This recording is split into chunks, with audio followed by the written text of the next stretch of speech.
Welcome everybody, another session of When Ink Can Talk. Great to have everybody with us, and our special guest, Deborah Drummond. Deborah's from Vancouver, Canada, and she's kindly agreed to join us our evening, her morning, just to tell us a little bit more about what she does and what her journey's been like. So Deborah, tell us a bit about yourself, please, and what it is you do. Wow, well, thank you. It's such a pleasure to be here. It's such a pleasure to be here, early morning and all. Welcome from Canada.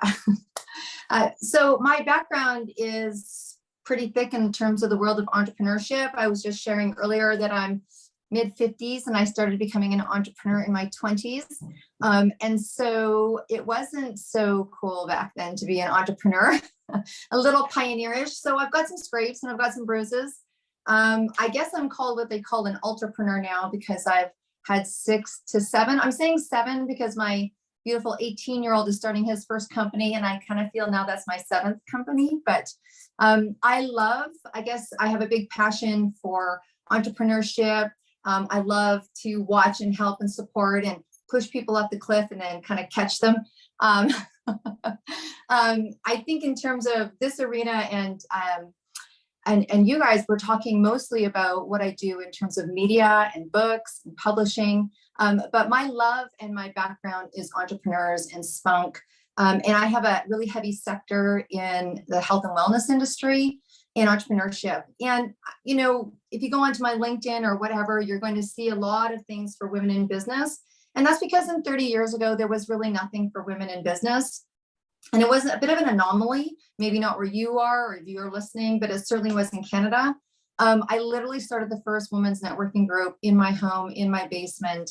And I don't know if you know what our dollars are worth, but back then, $2, everybody pitched in. So everybody could have like a feast of a lunch. And we kind of sat around talking about what do you want to do and how do we want to do it? So you'll see a lot of lineage, and I have a big history in that, but I love men. I have a gorgeous son that I love dearly. And I just love how we've all come together to be entrepreneurs together. So in relationship to the media business that I have, so we have a podcast. I think I want to talk a little bit about the media company came out of my love for my business. I don't know how many authors on here wrote about something that's really personal to them. I think everybody has a book in them. Like that personal journey, and then, or they write about it, about the sector that they're in or something that they're super passionate about. And so when I look at the books that are on the table for me this year and where I started, I kind of pulled from an area of my life that I was having a lot of success in. So I have this gift apparently around marketing. And in this one area of my life, I distribute health and wellness products, and I've been able to be a kind of a bit of a stage walking entrepreneur in that arena. And so the first book that myself and my partner put together was about women in business in that particular sector. And because I had a lot of strength in that area, that book hit the market really hard and had a lot of success. I can talk a little bit about that, but I do have a media company. It's called True That Media. We started off the platform as an entrepreneurial platform for people to come and share, not just entrepreneurs, but lifepreneurs. So if any of you want to come onto a podcast, it's global, come on, we're happy to have you. You can share and promote your book. And then we started producing books. We first had other people produce, and then we got into production for ourselves. And then on top of that, we produced business tools that were like books. And so this is a really interesting piece that sometimes authors don't think about. So right now, as we speak, we are launching 2 books because the topic that I chose in my book was entrepreneurship. And I'm actually on my 2nd volume, and we'll be rolling into our 3rd volume very soon. And I can talk about that. They're anthologies. So we made a planner. It's called the Ultimate Entrepreneur Planner. And what we did is we graced that book with authors gave us quotes, entrepreneurs gave us quotes. We put those quotes into that planner, which then made it more of a book. And it was in addition. So whether you love flowers or aromatherapy or mechanics, or you're writing about Westerns or what have you, these are things that can kind of add credibility to you and your author, or you and your books, and then people kind of drive it together. So right now we're launching this entrepreneur planner that has like 120 quotes from people that are entrepreneurs and authors and what have you. And it's created a big collective and it's helped the movement. I don't know if that's what you were looking for, but I was just trying to touch on some things. And then of course I'm open to questions because I want to give you guys what you want to know.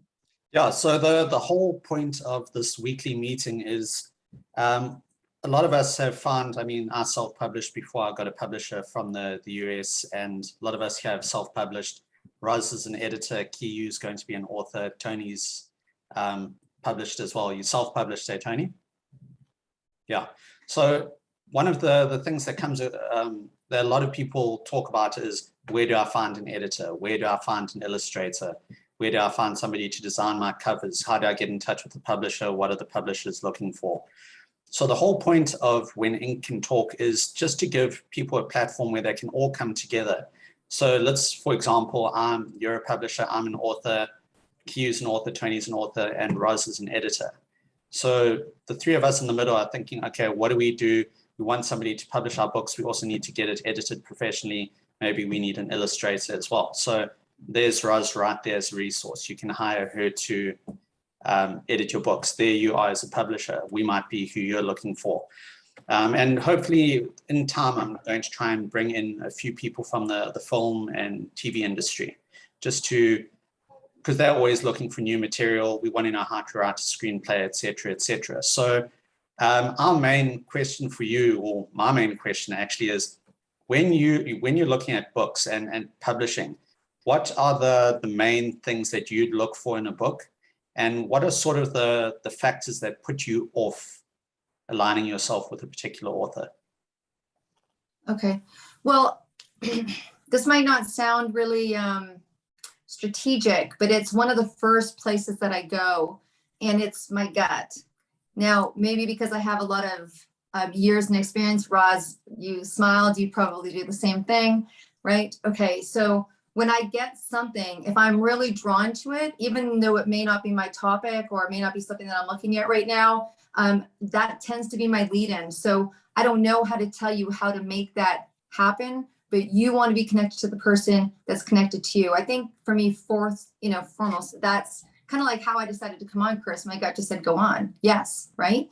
So I kind of lead with my gut and my intuition, and then I get to the guts of it. And so for me, as someone who would look at taking someone's book to market, or when I market with people, or when I work with authors, because I work with authors to help them be successful in their endeavor, it's got to be, if there's a synergy, if there's a draw to it, great, I'll dig deeper. If I think it's something really current, right? Is it something that's really current?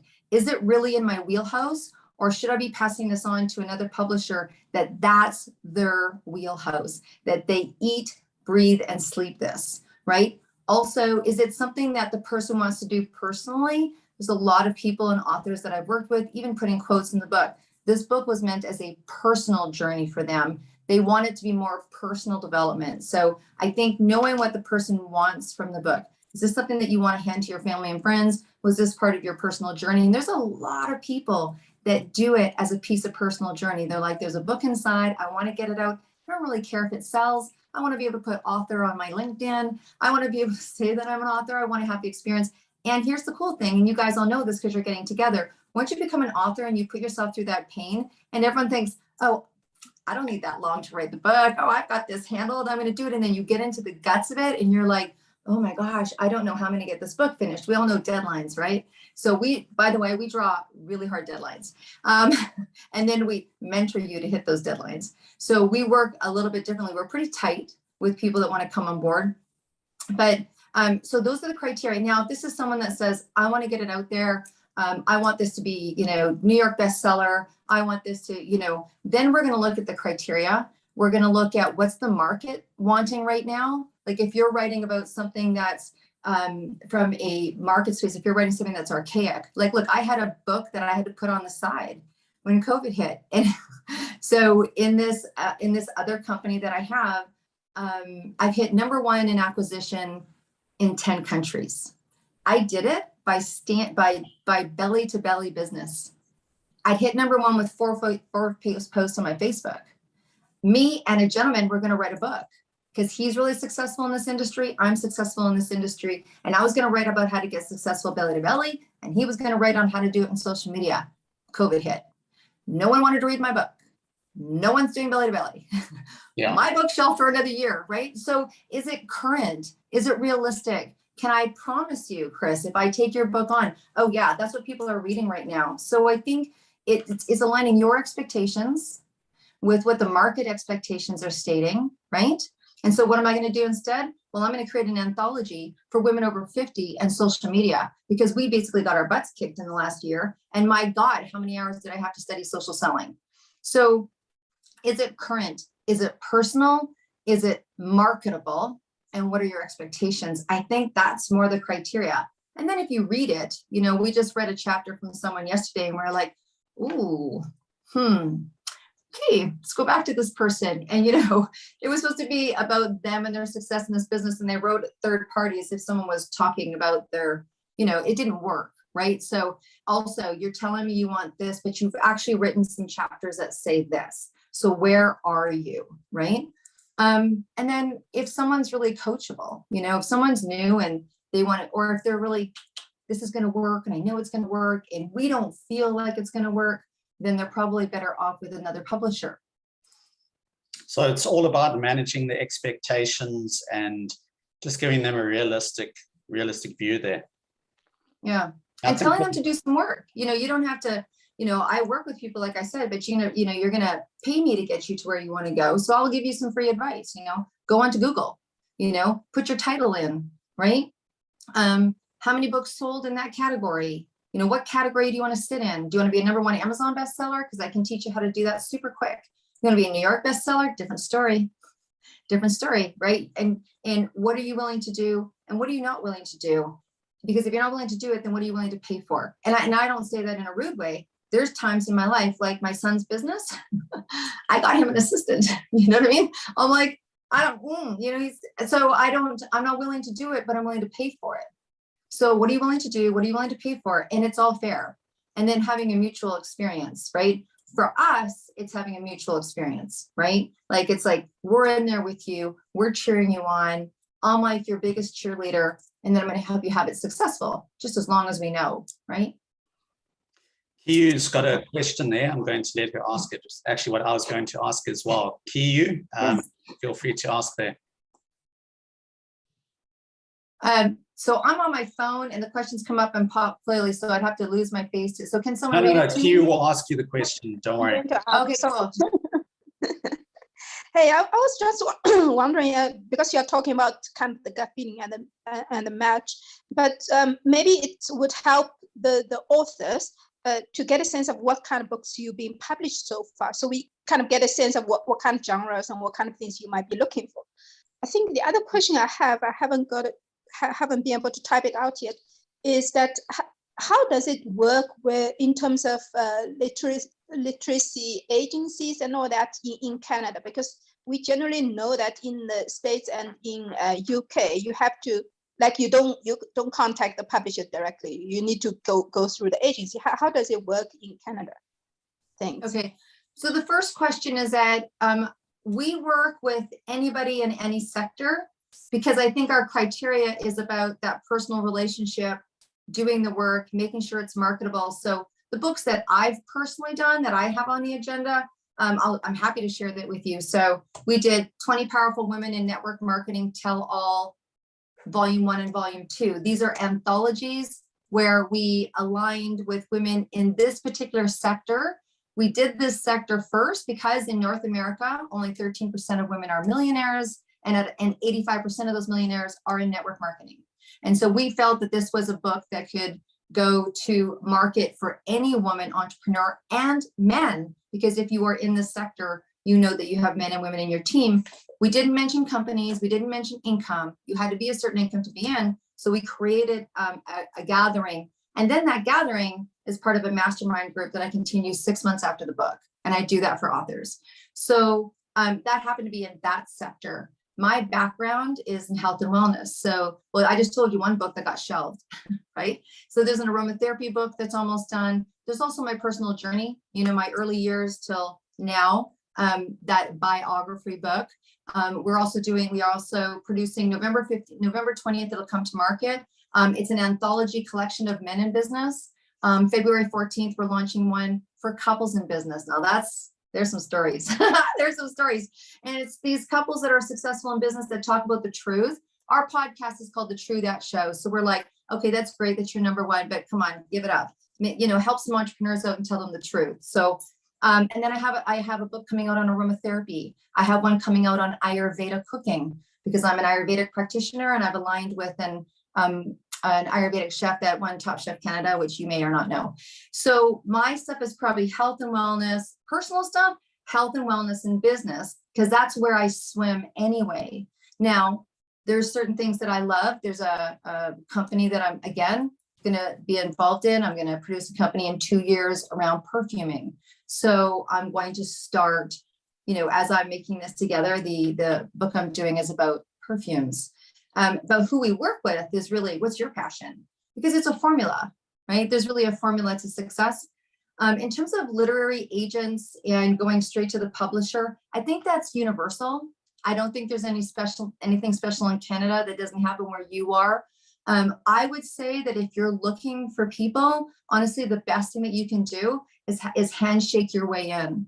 So within your circles here, or I met Chris on LinkedIn, it's like, I would look for people that you think could handshake you in. So when Chris talks about film, I know a lot of people in film. In my 20s, I used to do vegetarian cooking because I didn't know what to do. I know a lot of people in film. So Chris is like, hey, I'm looking for people in film. And I'm like, well, hey, maybe I can put you together with 2, 3, or 4 people. This woman, Marcy Schuster, that would just rock this. She's great. She's directed, she's filmed. And so I personally think that you can go through a literary agent. If it calls to you, if they have a way to get your book to the person that you want it to, then go for it. If you want to go direct, I don't think, for me, this is a kind of sector where I think, the loudspeaker is loudest, right? Also, one of the things that I do when I'm working with somebody is I'm going to take a look at your LinkedIn profile. I'm going to take a look at your Facebook profile. I'm going to look at your Instagram profile. And I don't know if you do anything other than, Snapchat or TikTok or whatever, but I'm going to look at your presence, right? It's your cover letter. What have you got on there, right? Yeah, absolutely. Marcia, come on. She's amazing. So, when people are looking, don't think they're not looking. So if you go to, when I decided to get into, more media, I went and I just dumped a whole bunch of stuff off my Facebook. If people don't tag me anymore, people don't tag me anymore. Like if I'm having, there's certain things that I put on, certain things that I don't. I mention that I'm an author. I mention that I'm an international speaker. If you go to my LinkedIn, and I keep those updated.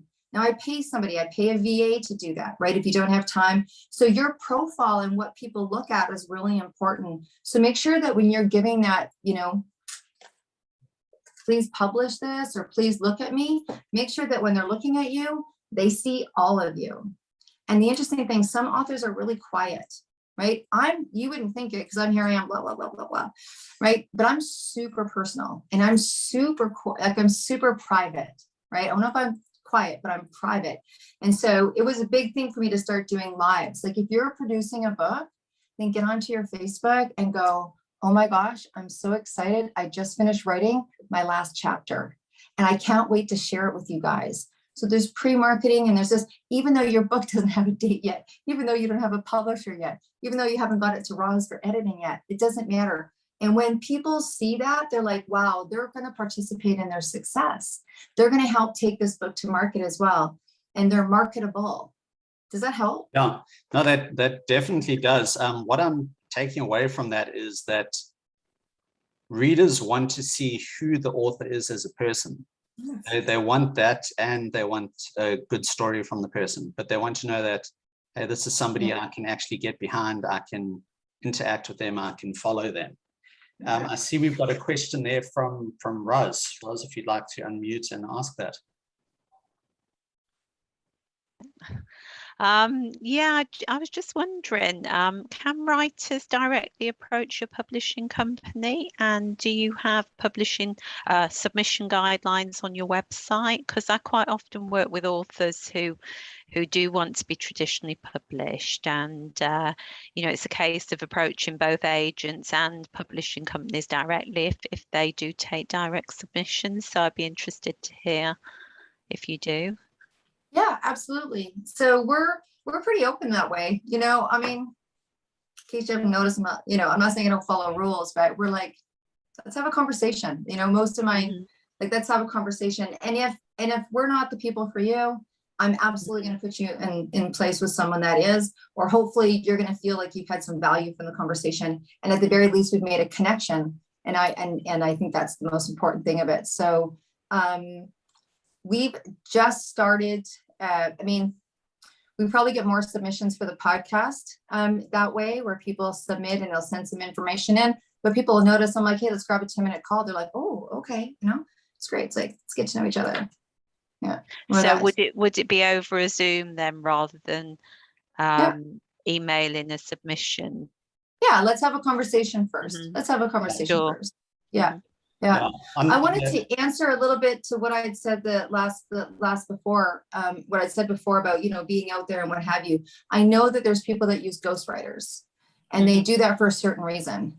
And there is a book that, and so they may not, go on Facebook and go, oh, I've finished, but you can make announcements. Or there's people that write books. There's a colleague of mine that's writing a book in a different name. So it would be a little bit of it. If you're in that arena, or if you feel like you're going to throw up because you have to do a Facebook Live or something, work with someone to do the best that you can to make sure that everything presents itself. And then as you can talk, if you can talk about your book, or get someone to help talk with you or for you.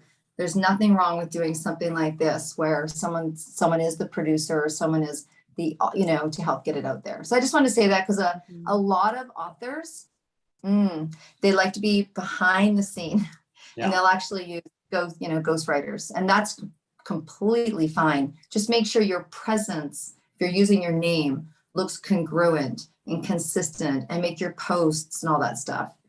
Yeah. Perfect. Can I share your LinkedIn address with everybody on the group in case they want to get in touch with you?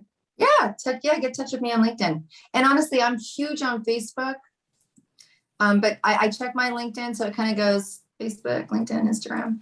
And you can contact me on LinkedIn, and then, yeah, absolutely, anytime. Yeah, anytime. No, definitely. It's been a big help, and definitely learned a lot from you. Tony, have you got any questions there?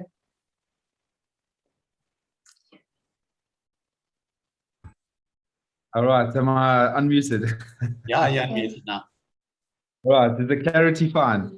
Yeah, perfect. All right, guys, thank you so much, Deborah. It's been actually quite a privilege to join you. I'm glad that I did. It's been a few weeks where I've wanted to jump in and join, but my schedule is so crazy. As an author, or in this specific situation, I'm going to say a side author, because, life takes over. Life is work, life is pay bills, life is this, life is that. Over the last few years, I've been through an extremely interesting transition. I started writing in August 2019. And I actually started writing almost as I don't know if I'm just going to share this with you guys very briefly. Yeah. Thank you. I started writing as it's almost like a diarized entry that I was doing. And sometimes I feel that when I'm writing, it's almost like a diary, as you were saying earlier, Deborah. It becomes so personal, and then it's a case of, do I want to share this with people or don't I? And I do feel sometimes, it's almost a documentary of what I'm going through, but the things that I write are on personal development, mental personal development, that kind of thing. And I just really related with what you were saying about social media and social media platforms, and just trying to put your profile or your face out there. And I think especially in this type of industry and generation that we're in, I think it's so important. But in saying that, how do we go about getting the right exposure? And in a very short period of time, I've really gone through a lot of experiences with book writing, with trying to find a publisher, with self-publishing, blah, blah, blah. So I've been approached by publishers, but you find yourself in a position where I must pay 45,000 Rand or 50,000 Rand to publish a book. And, how do you do that in this type of world we're living in, having gone through COVID and all that? So I've gone the self-publishing route. And on the back line, I've had the likes of Austin Macaulay saying, great, we want to publish you, but there's 45,000 Rand to pay. How are you going to pay it? And so I've gone that route with a publisher, but I'm just not in a position to do that. So coming onto this type of platform and just learning just a little bit of what you were talking about, Deborah, is fantastic. With regards to you, Roz, I often considered an editor going through my stuff, and I personally feel my writing is great. And Chris, I remember actually asking you, how long did you submit manuscripts before you got noticed? And you said you submitted 120 times to literary agents and publishers before somebody No, sorry, then I self-published because nobody was getting back to me. And then I got noticed by somebody from Texas. So I had a chat with him on Facebook and he put me onto some people. Roz has some advice there. Obviously, we're not going to repeat that out loud, but it's there in the chat. Yeah. So Deborah, we've I see we're almost out of time there, but I just wanted to say thank you so much for. Well, can I answer that question? Yeah, go for it. Yeah, I want to answer that question. I want to give you some value. So to answer your question, so because I have an epiphany, and you can contact me after and I can chat with you a little bit.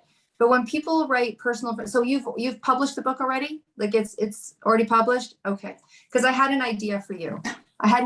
When people write diary style, and I wrote a diary for 17 years every day. Okay. And so it's diarized, but there's a really great way to get your message out in the beginning of the book.